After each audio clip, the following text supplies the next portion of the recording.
एक बात कान खोलकर सुन ले मेरी, धंधे से बड़ा मेरे लिए कुछ भी नहीं है। अगर घाटा हुआ या नाम खराब हुआ तो जिंदगी खराब कर दूंगा तेरी।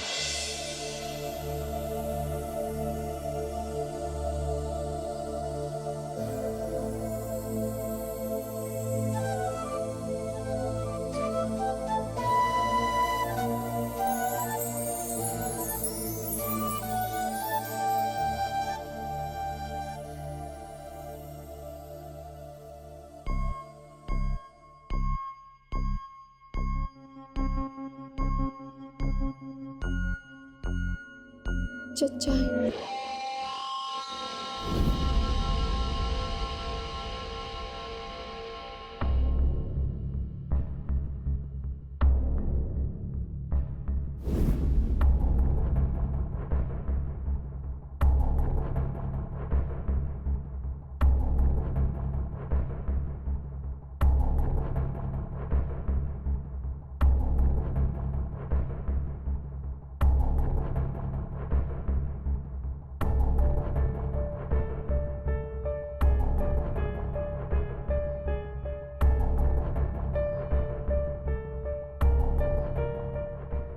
उषा बुआ का फोन आया था।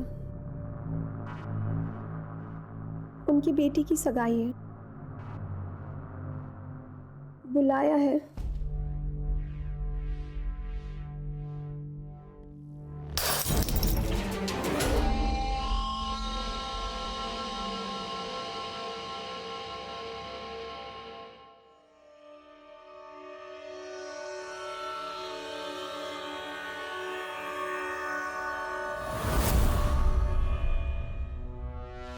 अरे भाभी, आप क्यों भैया से ऐसी बातें करती हैं जो उन्हें पसंद नहीं है? अरे आप तो उनका मूड जानती हैं ना। आपको बाहर चलना है तो मैं हूं ना, मैं लेके चलता हूं आपको। भैया को परेशान करने की क्या जरूरत है? मैं अपनी बाइक पे बिठा के ले चलता हूं ना आपको। आप बस पीछे से मुझे कस के पकड़ लेना। ये क्या कर रहे हो? दूर रहो मुझसे। भाभी, आप तो नाराज हो गई कि आपके आंसू देखे नहीं गए मुझसे, इसीलिए तो आपको खुश करने की कोशिश कर रहा हूं। तो बदले में आपको भी मुझे खुश करना होगा। क्या है ना, औरत का तो धर्म ही होता है मर्द को खुश करना। हाथ में रहो। ये मत भूलो कि मैं तुम्हारे बड़े भाई की पत्नी हूं, समझे? ठीक है फिर।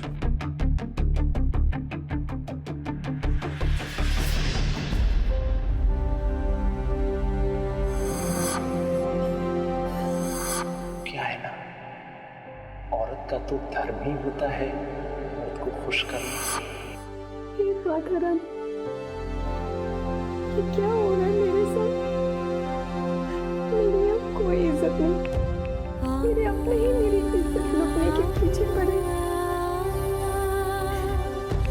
मैं एक औरत के रूप में जन्म ली, इससे अच्छा लगता कि मैं मर जाती।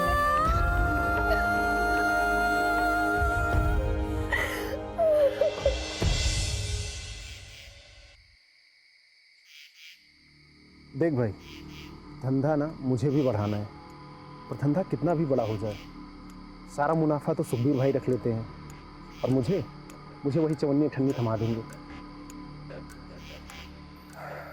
और इस बार ना बड़ी होशियारी से पैसे निकालने होंगे उनसे। कोई नहीं, जैसे ही मौका मिला ना मेरी तिजोरी साफ कर देंगे इनकी। अजीत, मैं तेरे को बाद में कॉल करता हूँ। किसकी तिजोरी साफ करने की बात कर रहा था बेटा? अरे वो है ना भैया, मनीष अपना दोस्त।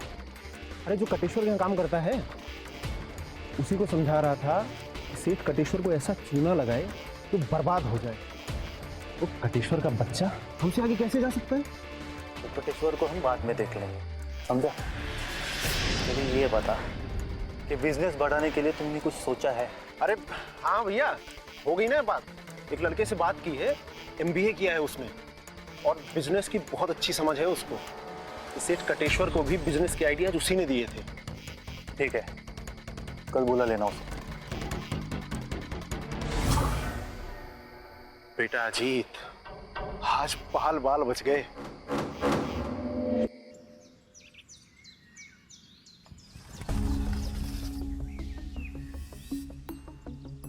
आओ हितेश, हम लोग तुम्हारा इंतजार कर रहे थे।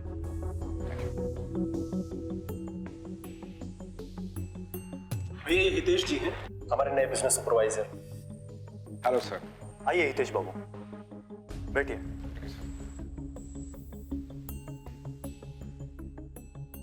मुनारी, बढ़िया सी चाय लेकर आना।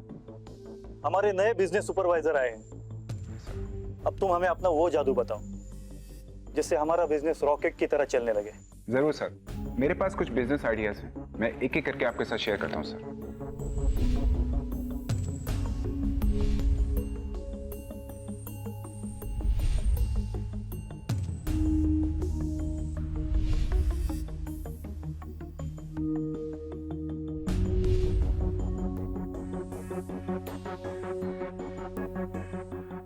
चाय।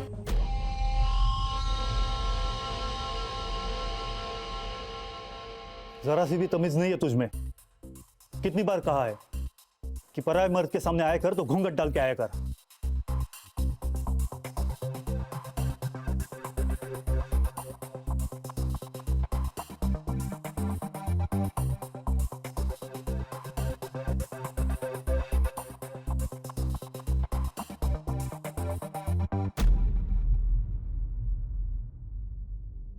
सर मैं आपको लैपटॉप में और भी ज़्यादा ब्रीफिंग दे सकता हूँ sir, we can do that also.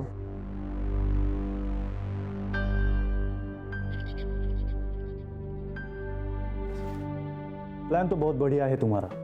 Thank you so much sir. खाना लगा दो। ये भी कोई पूछने की बात है? हितेश जी पहली बार हमारे घर पर आए हैं, खाना खाकर ही जाएंगे। सर मैंने आपसे लोन वाली बात की थी ना, अगर आप लोन भाभी जी के नाम से लेंगे तो लोन मिलने में कोई भी प्रॉब्लम नहीं होगी सर। सर मैं तो कहता हूँ भाभी जी को अपना बिजनेस पार्टनर बना एक मिनट, हमारे यहाँ की औरतें घर में ही अच्छी लगती हैं। लेकिन सर आज की डेट में लड़कियाँ औरतें मर्दों के साथ कंधे से कंधा मिलाकर चल रही हैं, तो भाभी जी क्यों? एक बार बोल दिया ना तो ना, लोन का काम हो जाएगा। बस तुम अपने काम पर ध्यान दो। अजीत, काम समझा करते।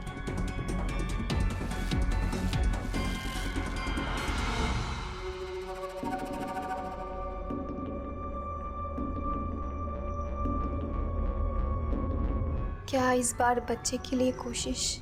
कहा था ना तुझे बच्चा भी नहीं चाहिए। देखिए, मैं एक औरत हूँ, माँ बनना मेरा हक है। पूरा दिन मैं घर में अकेली रहती हूँ। वैसे भी अगर हमारा बच्चा होगा तो मेरा मन भी लगा रहेगा। आपको नहीं पता कि लोग क्या क्या कहते हैं। सबको लगता है कि मुझ में ही कोई दोष है, मुझ में ही कोई कमी। मुझसे जबान लड़ाएगी? अभी बताता हूँ तुझे। बहुत चिंता हो रही है ना तुझे बाहर वालों की।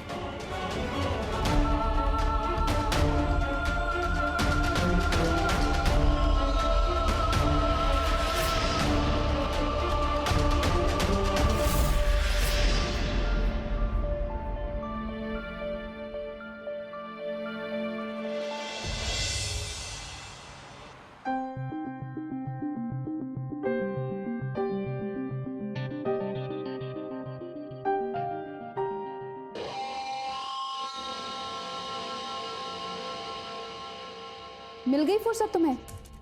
2 दिन से तुम्हारा इंतजार कर रही हूँ। मैंने कितने सारे कॉल किए तुम्हें, और तुम हो कि तुम्हें मेरी चिंता ही नहीं है। अरे तुम्हारी चिंता है इसीलिए तो मैं यहाँ आया हूँ। चलो थूक दो ये गुस्सा और खुश करो मुझे। आज मैं अपने हाथों से तुम्हारे कपड़े निकालूंगा। कैसी बातें कर रहे हो तुम मेरे साथ? मैं कोई बाजार औरत हूँ क्या? देखो सुखबीर, 2 साल से हम दोनों के संबंध चल रहे हैं, अब हमें शादी कर लेनी चाहिए। कब तक चलेगा ये सब? प्यार की पड़ी ही नहीं है। ठीक है, अगले महीने कर लेते हैं शादी। सच? बिल्कुल। मैं कल ही पंडित जी से बात करके अगले महीने की तारीख निकालता हूँ। क्या राजा, तुमको जॉब हम दिलाए और तुम सुखबीर भैया के खास होते जा रहे हो। जब देखो तब उनके आगे पीछे घूमते रहते हो। काम भी तो आप ही का कर रहे हैं जी। वैसे सुखबीर जी उम्र में बड़े हैं, उनके पास तजुर्बा है, तो उनसे राय लेना जरूरी हो जाता है। अच्छा वो सब छोड़ो, जो बोल रहा हूँ ध्यान से सुनो। जी। सुखबीर भैया आपसे तुम्हें अकाउंट्स का भी काम देने वाले हैं, तो अब उनको फायदे की आड़ में भयंकर घाटा देना है। बाकी तुमको तुम्हारा कमीशन मिल जाएगा। जी आप कीजिए, मैं आपकी बात को समझा नहीं। अजीब आदमी है यार, इतनी मामूली सी बात समझ नहीं आई। अब से तुम्हें सिर्फ मेरे लिए काम करना है। हम दोनों भाइयों के इस बिजनेस में फायदा सिर्फ मेरा और घाटा सिर्फ सुखबीर भैया का होना चाहिए, समझे? माफ कीजिए, ये काम मुझसे नहीं हो पाएगा। किसी को धोखा देके मैं काम नहीं कर सकता। मेरे टुकड़ों पर पल रहा है तू, और मेरी ही बात मानने से इनकार कर रहा है। शायद तू जानता नहीं कि मैं क्या कर सकता हूँ। अजीत जी, आपको मुझे नौकरी से निकालना है, निकाल दीजिए, पर मैं किसी को धोखा नहीं दे सकता। सुनिए सुनिए, क्या है? आपका लाइसेंस आप भूल गए। बाहर में गया ये लाइसेंस? कितनी बार बोला तुझे कि बाहर जाते समय टोका टोकी मत किया कर, अब सुकून होता है। लेकिन एक बार की बात कैसे समझोगे तुम?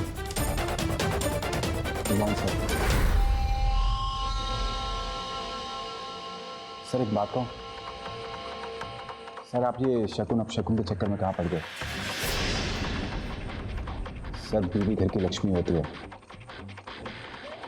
अगर वो घर पे होती है ना तो कोई अपशकुन नहीं होता सर। जिस काम के लिए तुम्हें यहाँ रखा गया है, अच्छा होगा तुम उस पर ही ध्यान दो। सॉरी सर, अगर आपको बुरा लगा हो तो। सर मैंने डाटा रेडी कर लिया है, मैं आपको दिखा सकता हूँ। मेरे पास वक्त नहीं है।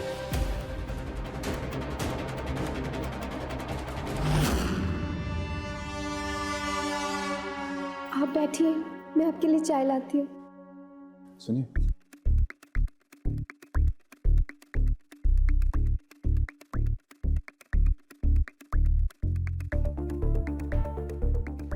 देखिए मुझे यहाँ पर काम करते हुए 1 हफ्ते से ज़्यादा हो गया, पर इतना तो मैं समझ गया, आपके पति और देवर का नेचर बहुत ही अलग है। वो लोग औरतों की इज्जत करना बिल्कुल नहीं जानते हैं। पर आप मुझे गलत मत समझिए, मैं वैसा बिल्कुल नहीं हूँ। मैं औरतों की इज्जत करना बिल्कुल जानता हूँ। क्या हुआ, आप चुप क्यों हैं?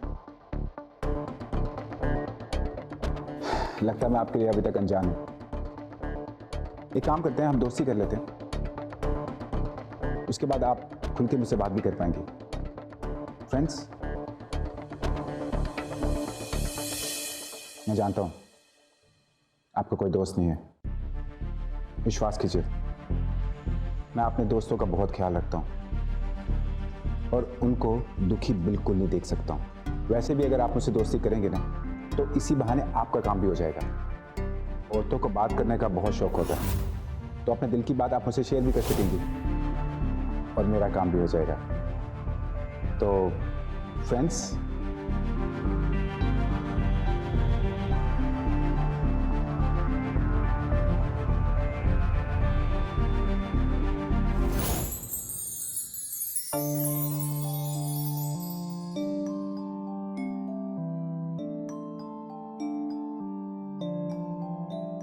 देखिए अब हम दोस्त बन चुके हैं, तो आप पल्लू ऊपर करने की जरूरत क्या है?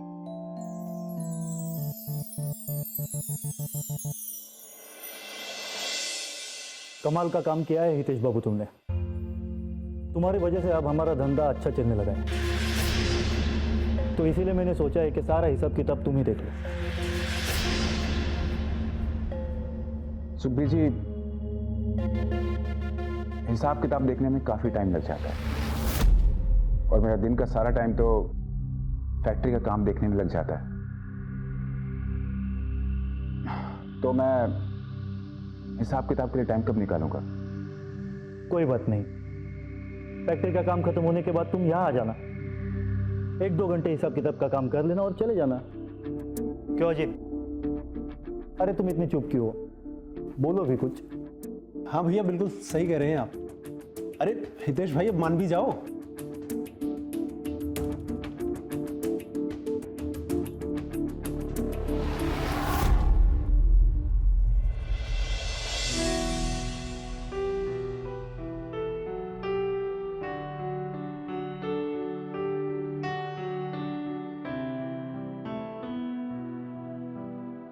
ठीक है सुखबीर सर, जैसे आपको ठीक लगे।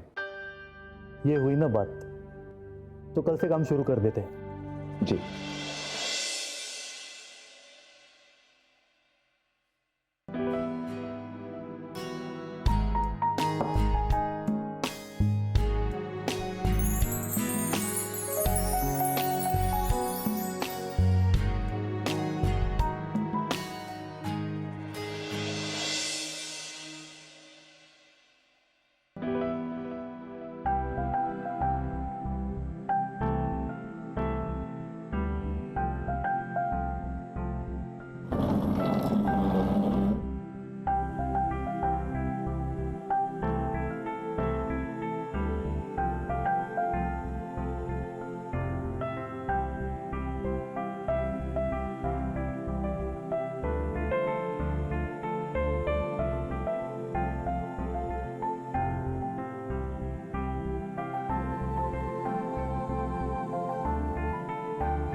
भाभी, अपने देवर से इतना क्यों घबरा रही हो भाभी? एक बार मेरी बाहों में आ जाओ, सारी घबराहट दूर हो जाएगी। जो मजा भैया आज तक नहीं दे पाए आपको, मैं दे सकता हूँ। चले जाओ यहाँ से, नहीं तो बेकार में अपना समय बर्बाद कर रही भाभी। भैया तो वैसे भी सुबह तक उठने वाले नहीं हैं। पता है क्यों? क्योंकि उनकी ड्रिंक में मैंने नींद की दवाई मिला दी थी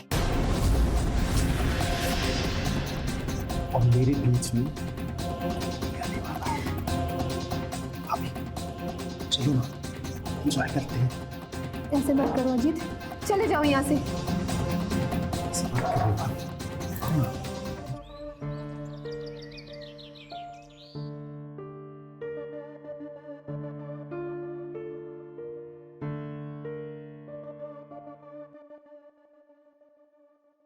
अजीत, अजीत, क्या हो गया? चलो उठ जा। ये तेरे सर पे चोट कैसे आ गई? और मेरे कमरे में क्या कर रहे हो तुम? मैं बताती हूँ आपके छोटे भाई के सर पे चोट कैसे लगी। और जब मैंने अपने आप को बचाने के लिए मैंने इसे धक्का मारा तब इसके सर पे चोट लग गई थी। भाभी जी आप क्या बोल रही हैं आप? घटिया इल्जाम कैसे लगा सकती हैं आप मुझ पे? झूठ बोलने से तुम्हारी असलियत छुप नहीं जाएगी अजीत। धोखा दे रही है आपको और मेरे साथ जबरदस्ती करने की कोशिश की। भैया ये हम दोनों भाइयों के बीच में ना दरार डालने की कोशिश कर रही हैं। आपको याद है ना, कल रात को दारू पीने के बाद मैं ही आपको कमरे में लेके आया था। उसके बाद जब आप नशे की हालत में यहाँ पर गिर गए थे और शायद उसी टाइम मुझे ये चोट लगी होगी। झूठ बोल रही है। आपके पीठ पीछे आपकी पत्नी पे ये बुरी नजर डालता है और ये ऐसी हरकतें वो कई बार कर चुका है। नहीं भैया, झूठ बोल रही भाभी। ये सब बेहतर है जो तू बाहर वालों से सीख रही है, बंद कर दे उसे।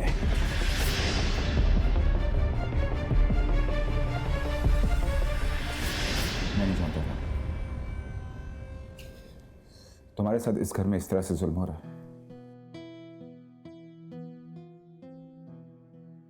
देखो जो बीत गया मैं उसको नहीं बदल सकता हूं, लेकिन तुम्हारा आने वाला कल बेहतर होगा।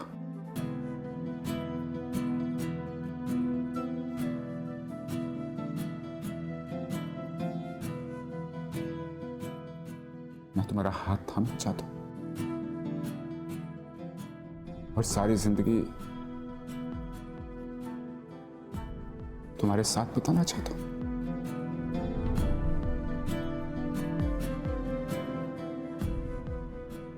मैं तुम्हें प्यार ही नहीं, वो इज्जत भी दूंगा जो तुम्हें मिलनी चाहिए।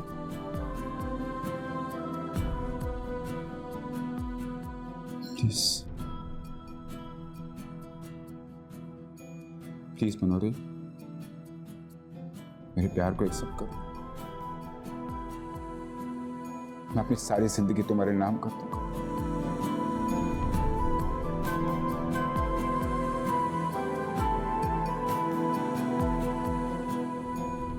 मेरे प्यार को एक्सेप्ट कर लो मनोरी। इस नर्क को छोड़ दो। इस नर्क से निकलकर हम अपनी एक अलग दुनिया बसाएंगे मनोरी। प्लीज प्लीज मेरे प्यार को एक्सेप्ट कर लो मनोरी, प्लीज। मैं भी तुमसे बहुत प्यार करती हूँ हितेश। मैं भी तुम्हारे बिना रह नहीं सकती। प्यार के साथ मैं झोपड़े में भी रह लूंगी, लेकिन यहाँ नहीं। ले चलो मुझे यहाँ से।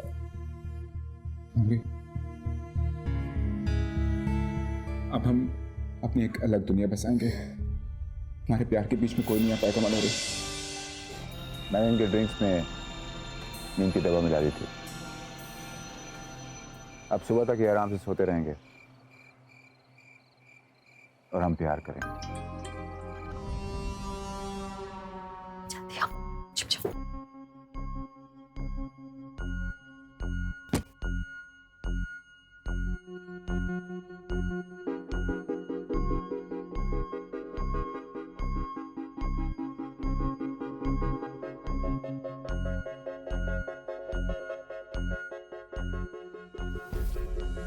भाभी, कमरे का इतना रोमांटिक माहौल।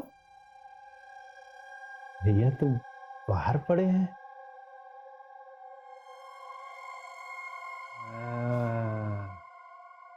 मेरे आने का इंतजार कर रही थी ना आप? तुम्हारे भैया का इंतजार कर रही हूँ। चलो जाओ यहाँ से। भाभी, इतना अच्छा माहौल है, इतनी खूबसूरत नाइटी पहनी है आपने। थोड़ा वक्त मेरे साथ भी बिता लो, वरना ये सारी उम्र ना इंतजार में ही गुजर जाएगी। इतनी गर्मी है ना, तो शादी क्यों नहीं कर लेते?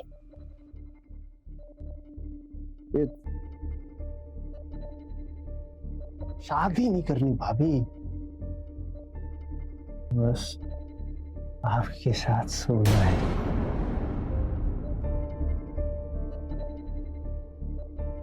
भाभी, आओ ना।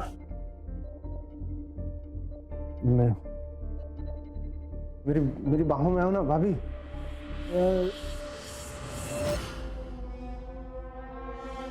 मेरी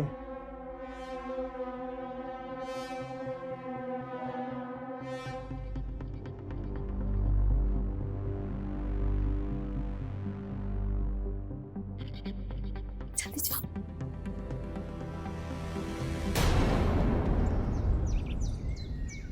भैया मैंने आपको पहले ही बोला था, सेठ कटेश्वर एक नंबर का हरामी आदमी है। इसकी वजह से इतनी बड़ी डील निकल गई हमारे हाथ से।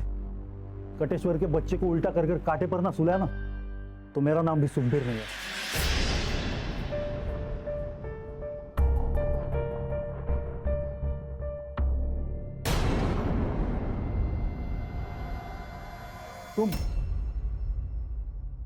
तुम यहाँ क्या कर रहे हो इस वक्त, और हमारे कमरे में क्या कर रहे थे?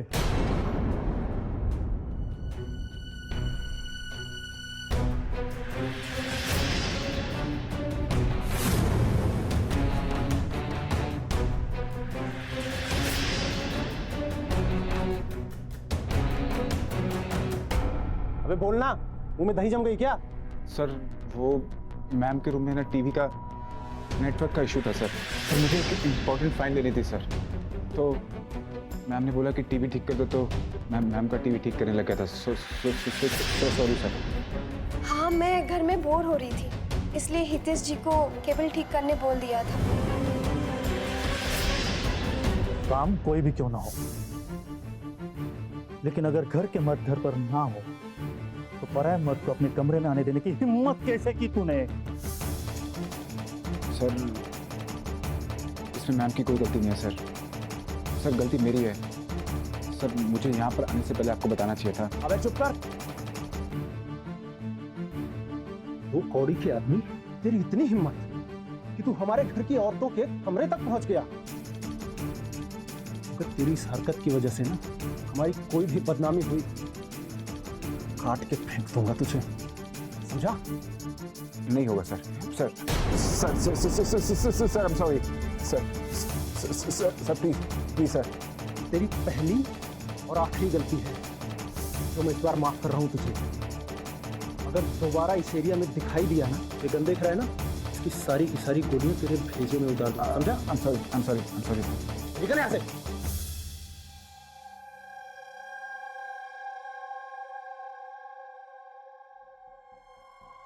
जो गलती तूने की है उसकी सजा तो तुझे मिलकर ही रहेगी।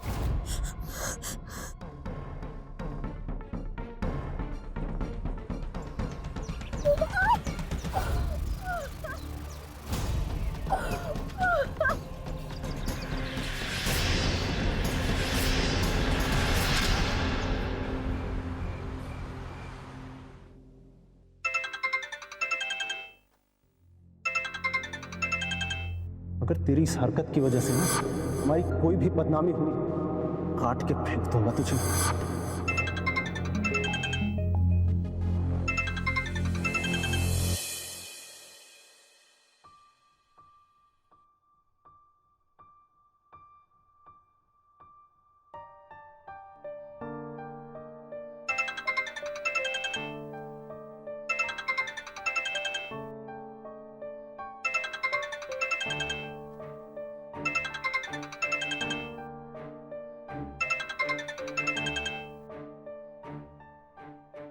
हाँ मनोरी बोलो। हेलो हितेश जी, आप मुझसे ये बर्दाश्त नहीं होता। मुझे इस नर्क से कहीं दूर ले चलो, बहुत दूर, जहाँ हमारे सिवाय कोई ना हो। मैंने फैसला कर लिया है, अपने सारे पैसे और गहने लेकर आज ही हम ये शहर छोड़ के चले जाएंगे। मनोरी मुझे माफ कर दो प्लीज, मैं तुम्हारे साथ नहीं भाग सकता हूँ। क्या मजाक कर रहे हो ना तुम? नहीं मनोरी, मैं तुम्हारे साथ मजाक नहीं कर रहा हूँ। मनोरी मैं तुमसे प्यार करता हूँ, लेकिन मेरे अंदर इतनी हिम्मत नहीं है मैं तुम्हारे साथ भाग सकूं। कल को अजीत जी ने और सुखबीर जी ने मुझे मार दिया तो मेरी माँ और मेरी बहन का क्या होगा? देखो प्लीज प्लीज मेरी बात समझने की कोशिश करो, मैं तुम्हारे साथ नहीं भाग सकता। हितेश, मुझे हिम्मत देते थे तुम, और आज खुद ही हिम्मत हार गए। सोचा था तुम्हें मिलकर बताऊंगी, तुम्हारे बच्चे की माँ बनने वाली हूँ मैं, पेट से हूँ मैं। क्या? मनोरी, इस वक्त मैं कोई भी फैसला नहीं ले पा रहा। मनोरी, हम दोनों के लिए अच्छा होगा कि तुम इस बच्चे को गिरा दो। क्या? ये क्या बोल रहे हो? बच्चा गिराने की बात कर रहे हो? हम दोनों ने मिलकर फैसला किया था कि हम अपना दुनिया बसाएंगे, और अब तुम ऐसी बातें कैसे कर सकते हो? मैं जो तुमसे कह रहा हूँ वो बिल्कुल सही कह रहा हूँ। मेरी बात समझो। इस वक्त हमारा मिलना, बात करना खतरे से खाली नहीं है। मनोरी, मुझे आज के बाद फोन मत करना, समझी? हेलो हितेश,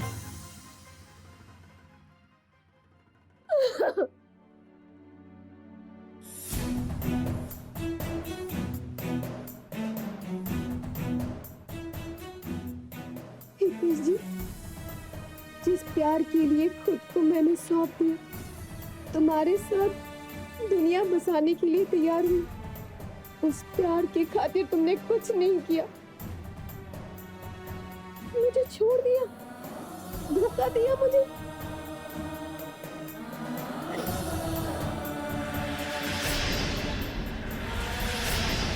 ये तुमने ठीक नहीं किया।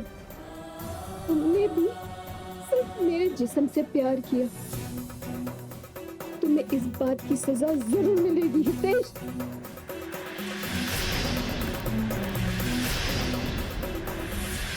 जी मुझे बस 2-3 दिन का समय दीजिए, आपको आपका किराया मिल जाएगा। जी ठीक है। आ गए तुम फिर से अपनी प्यास बुझाने। एक हफ्ते से मेरा फोन क्यों नहीं उठा रहे हो? जब भी मुझे तुम्हारी जरूरत होती है ना, तब तब तुम गायब हो जाते हो। अरे जाने मन, शहर से बाहर गया था मैं, तभी तो बात नहीं कर सका। अभी तो मैं तुम्हारे सामने खड़ा हूँ, भर लो मुझे अपनी बाहों में, जकड़ लो मुझे।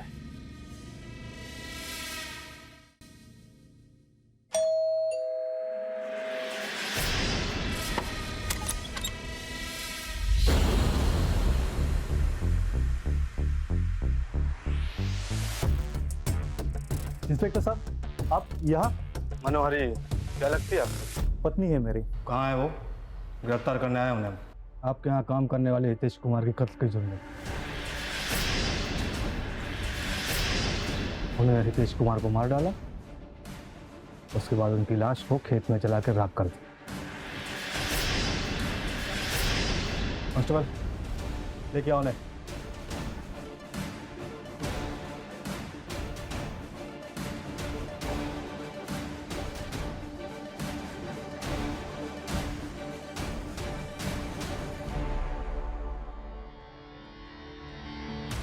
इंस्पेक्टर साहब, ये हितेश को कैसे मार सकती है?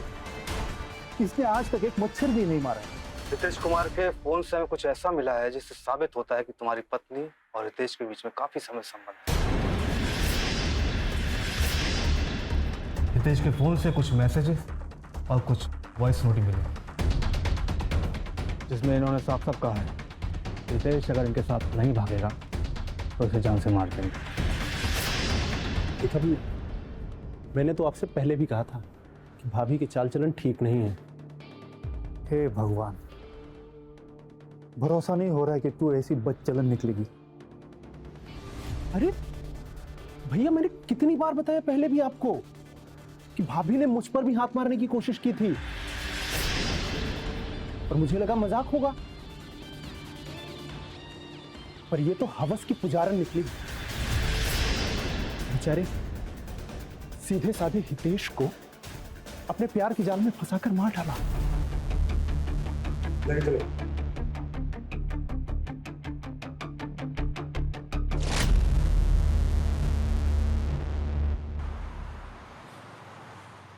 जल्दी चलो अजीत, क्लाइंट के आने से पहले सब कुछ ठीक करना है।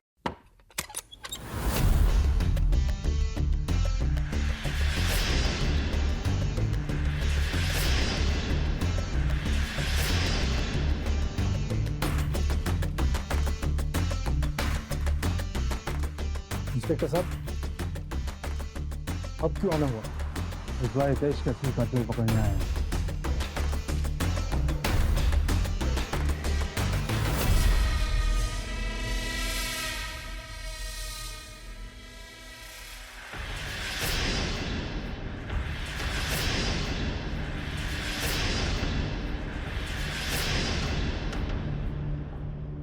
सुखवीर और अजीत, तुम दोनों को हितेश के कत्ल के जुर्म में गिरफ्तार करते हैं। ये क्या मजाक है इंस्पेक्टर साहब? कत्ल तो मेरे पत्नी ने किया है, उन्हीं आपके साथ है। उन्हें तुम्हारी पत्नी नहीं बल्कि तुम दोनों। ये बात हमें राज नहीं पता। ये तो एक बाजारू औरत है। बदतमीज, हर रात मेरे जिस्म के साथ खेलते रहे और मुझे ही बाजारू औरत कह रहे हो। शर्म आनी चाहिए तुम्हें। इंस्पेक्टर साहब, मैं इस आदमी के साथ प्यार करती थी और इसी के साथ शादी भी करना चाहती थी, लेकिन हर बार ये मेरे जिस्म के साथ खेलकर पता नहीं कहाँ गायब हो जाता था। और आपको पता है, हितेश का जिस दिन कत्ल हुआ था उस रात ये मेरे पास आया था और उस दिन भी मैंने इसको यही बोला कि मुझे तुमसे शादी करनी है, लेकिन तब इसने मुझ पे हाथ उठाया और मुझे धमकी भी दी कि अगर मैंने फिर से इसको शादी के बारे में बोला तो ये मेरा भी वही हाल करेगा जो इसे अपनी पत्नी का किया। और जब मैंने इसे पूछा तो नशे की हालत में इसने सब कुछ बक दिया। इसने अपने यहाँ काम करने वाले हितेश को मार दिया और उसके कत्ल के इल्जाम में अपनी बीवी को फंसा दिया। उसी दिन मैंने सोच लिया था कि मैं इस मक्कार के चक्कर में किसी बेगुनाह की जिंदगी खराब नहीं होने दूंगी। बोलो क्यों मारा तुमने? यही बताओगे या पुलिस स्टेशन चल के बताओगे? इंस्पेक्टर साहब, वो हमें पता चल चुका था कि मनोहरी और हितेश के बीच में चक्कर चल रहा है। जिस दिन मनोहरी हितेश से भागने की बात कर रही थी, तभी मैंने उसे ये कहते हुए सुना कि वो उसके बच्चे की मां बनने वाली है। मुझे ये बात बिल्कुल बर्दाश्त नहीं होगी और तभी मैंने ये सोचा कि इन दोनों को छोड़ूंगा नहीं। फिर चालाकी से हम दोनों ने हितेश को यहाँ बुला लिया और मनोहरी के सामने उसको इतना पीटा कि वो अधमरा हो गया और उसे खेत में ले जाकर जला दिया।